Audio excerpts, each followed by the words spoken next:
was not supposed to be a big deal. It's a little side project. But when NASA calls, you can't back down.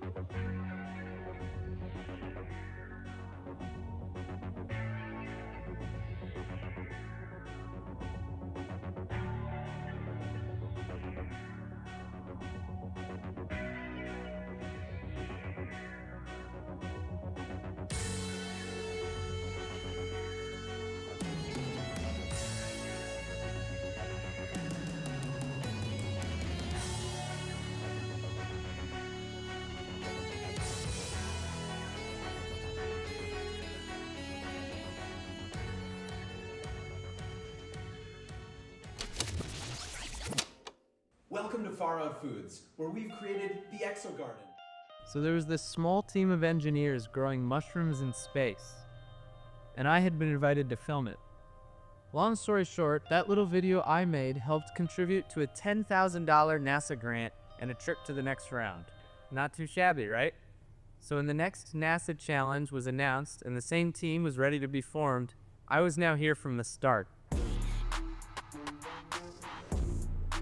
Alright, here's the premise. We got 3 months to figure out how to recycle trash on the moon. The hypothetical scenario follows a group of 8 astronauts who've been living on the moon for about a year. Over that time, they've accumulated about a garbage truck's worth of waste. Things like food packaging, clothing, aluminum, and foam insulation all are just sitting on the moon. Now they have no regular supply coming in and a limited storage capacity, although not really because they're on the moon, but we're gonna ignore that. Basically, they need to process and recycle their waste into usable materials, tools, or equipment. Now this isn't just a science fair. We need to actually build something. It'd be highly impractical to go actually to the moon, so our approach to this project centers around the idea of a digital twin. For the digital twin track, NASA is also seeking highly innovative and imaginative solutions that harness the full potential of a digital twin. What the hell? These competitions are very specific, but then ridiculously broad at the same time. Okay, there's 2 aspects to this challenge. There's the idea, and there's the presentation of said idea. On the idea side, we gotta figure out what to recycle, how, and what our output is going to be. On the presentation side, we have to do a lot of math, make a 3D model, a simulation, a slideshow, write a script, do a voiceover, an animation, and a final video that all kind of encapsulates a digital twin presentation. But for now, we're gonna kind of push all this to the side and just focus on the idea first, because without a concrete idea, this is gonna be impossible. All right. So middle of February, we have quickly filled this little virtual whiteboard thing with way too much. All right, we got our basic competition. Here's our little timeline over here. Got a lot of to-dos going on, bunch of recycling pathways and actual sciencey stuff over here. There's a lot of options out there. All the obvious ones are looking too obvious. All right, there are 4 main pathways worth exploring. First, cotton. This shows up in things like t-shirts, towels, basically any fabric the astronauts use. The only real way to recycle it on the moon would be to shred and re-sew it. That material could then be used to turn into things like pouches, insulation, bags, or quilts. It's an industrial process, so not super easy, but definitely doable. That said, it's not super innovative and feels kind of like one of the more basic options. Next is aluminum. This comes from food trays and structural parts. It's one of the simplest materials to recycle. Just melt it down and recast it. That could give us tools, utensils, rivets, beams, even potential structural support for a dome. It's an easy process with tons of room for creativity in the outputs, but it's also a pretty obvious route. We'd need some heavy math and a lot of space to make it work at scale. Then there's Zotec foam. This is used in packaging and insulation, especially around heat-sensitive gear. You can recycle it kind of just by reshaping it. Cutting, smashing, molding, it's all mechanical and not super innovative on its own, but it could be a great supplemental material for padding, insulation, or maybe filters. Finally, polyethylene. It's everywhere. Baggies, bubble wrap, clear plastic wraps. Recycling it is definitely tricky. You need to melt everything down, clean it, and re-extrude it. But if you do, the outputs could be useful. Containers, storage bins, 3D print filament, clips, and further parts. This process is big and messy, but the possibilities are wide open. So I'm thinking aluminum, recycling aluminum, because you can do a lot of stuff with that. Sure, but that a lot of people are going to go after that. Because it's, yeah, exactly. Straightforward. So then how do you make that interesting and unique? I think it's good and very practical. Yeah. I'm just worried that a lot of other teams will also come up with it. Then you can add additional categories. I think the polyethylene and 3D printing makes the most sense. I think that emphasizing the end products could be interesting. It's okay to have like a generalizable process, but we should really have very specific outputs that we have in mind. Yeah. Where do we go from here? Alright, it's been like 4 meetings now, and we have like way too many mediocre ideas. We keep jumping from thing to thing. There's nothing really like that's hit that creative level yet that's necessary to get this grant. Remember this from earlier? Right now, everyone's trying to innovate in the idea phase with a cool concept and design. But you know what might be more impressive is if we can innovate in the execution phase. Teams will design a digital twin that mimics an intended future physical system and includes data for the intended system and the expected bi-directional interaction between the digital twin and the intended system. So that means the digital twin has to be interactive, right? I think so. The bi-directional relationship I think is important, but there's no expectation to have a physical thing created. I do supply chain analysis, so a supply chain is a system of systems. So I think that's an interesting thing to bring in. Hang on, that's interesting. Oh, it's dark out here. A supply chain. To build a system that gets its way to space, there's a lot more that goes into it than just the system, right?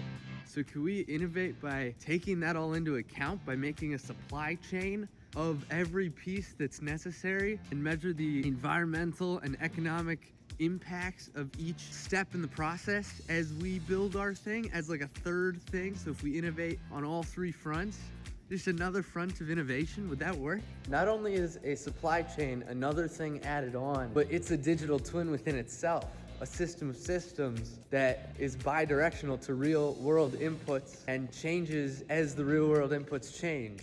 It's like think of a car, right? Designing the car is one thing within itself, but designing the logistics to build the car as well as the car itself, that could be innovation. Okay, that's not my phenomenal idea. Brian, the lead guy here, his day job is doing these supply chain analysis. So if he can bring that in and that counts and almost enhances our digital twin, we can kind of take a deep breath now. So if we were actually gonna do this supply chain approach as our innovation, we still needed to build a real virtual recycling system. However, the burden of innovation kind of could be lifted off our heads, and we now can start making meaningful progress towards something that we could actually submit. See you next week. Okay, it's now March. The calendar has gotten pushed back like 3 weeks, and I don't know, we got delays of sickness and families and other work, and morale is definitely at the lowest it's been in this project. We have a couple good ideas, but 2 weeks to go, and we just need to get something submitted. The core team shrunk, and this is starting to feel a lot more like a have to do. We're approaching sunk cost fallacy, and frankly, it's kind of a chore. This isn't very fun anymore. Things are seeming less and less possible, and it's not even that exciting what we're trying to innovate. The reason we got into this project in the first place was to build connections, right? This project was so broad and covered so many areas of expertise. It was like the perfect excuse to call up friends, family, engineers, creatives, and just asked for input and advice, and just, it was a perfect conversation starter, you know? We gotta make this fun again. I'm gonna go find a nice old sewing lady for advice.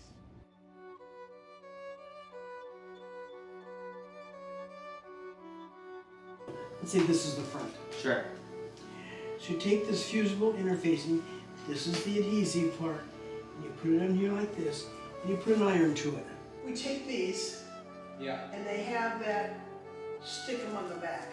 We're gonna have feet wide, so curl power, okay? That's very simple, I kinda like that. Okay, that's what I'm showing it to you. 12, 24, How long do you think it would take if you had 30,000 shirts? 1, 2, 3, 4, is 48 inches. beauty. You're on a loom. See how they're moving? Yeah. If they're king tuts, see they're 40 weight. You touch my goddamn sister, I'm gonna break your head. Okay, so why don't we buy those? I just told you. You don't cut anything except for fabric. Yes, but we're only cutting fabric with Do these. you think you're gonna tell a whole bunch of yo-yos? Yes. Let's say that we're They only aren't cutting. going to listen for They're trained astronauts. That doesn't make them less than they are. Wow. Okay. I mean, maybe it does. All right, that went some good, some bad. Turns out a lot of what we thought we could do is kind of completely impractical.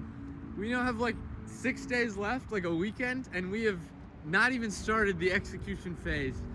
We kind of need to boil everything down to like the most basic of basic things we can do and go from there. Holy, guess why I'm here? I need a very specific 3-button mouse. $79. I like that better. I need this specific 3-button mouse for this weird program that I've never used and now need to learn and execute and make animations with in the next week. All right, cue the 20-second montage and pray we get something out. Fast lane when I pass in the street, bag of money in the passenger seat. Simcoe's been asking for me on the road from the west to the east. Way up, I might never come down, cause the coast racking up the flight miles. So high, I might never come down, so what, this is my lifestyle. Still working. That helps. It's rendering. That's it right there. With 7 minutes to spare. So we ended up with something, which is better than nothing. Remember the 2 easiest, most obvious recycling options? We chose both of them, recycling both aluminum and cotton. The Experimental Textiles System, or ET system, recycles the fabric and foam into pillows, quilts, beanbag chairs, and structural fabric. We definitely just gave them a sewing machine and told them to recycle it themselves. The Autonomous Aluminum Lunar Foundry, or ALF, recycles the aluminum structural elements into stock aluminum rod, tube, and bar that can be used to make tables, chairs, sporks, and structural supports. I think obviously we had too many ideas, and it was the right course of action to combine them all. We ticked like every digital twin box. And I think the portal thing at the last minute, the life cycle assessment portal thing, held it together really well. To demonstrate integrating digital twin and rapid LCA methodology, we've designed the Lumina Portal. The Lumina Portal is a user-friendly interface for managing the bidirectional data from your digital twin and supply chain. In the end of the day, our submission isn't really the most practical and engineering and high-techy, but our execution tells a story. From start to finish, you use this digital twin model to develop, assemble, and ultimately carry out and run our recycling system. So, are we gonna get the grants? I don't know. I don't think that matters. We told a story not just in our submission, but in our whole journey of doing so. We took a team of random engineers, friends, and college students and worked on this thing for 3 months. In the end, I think we did what we set out to do, which is tell a story, to finish something that brings people close together, an excuse to learn, be creative, and succeed in something.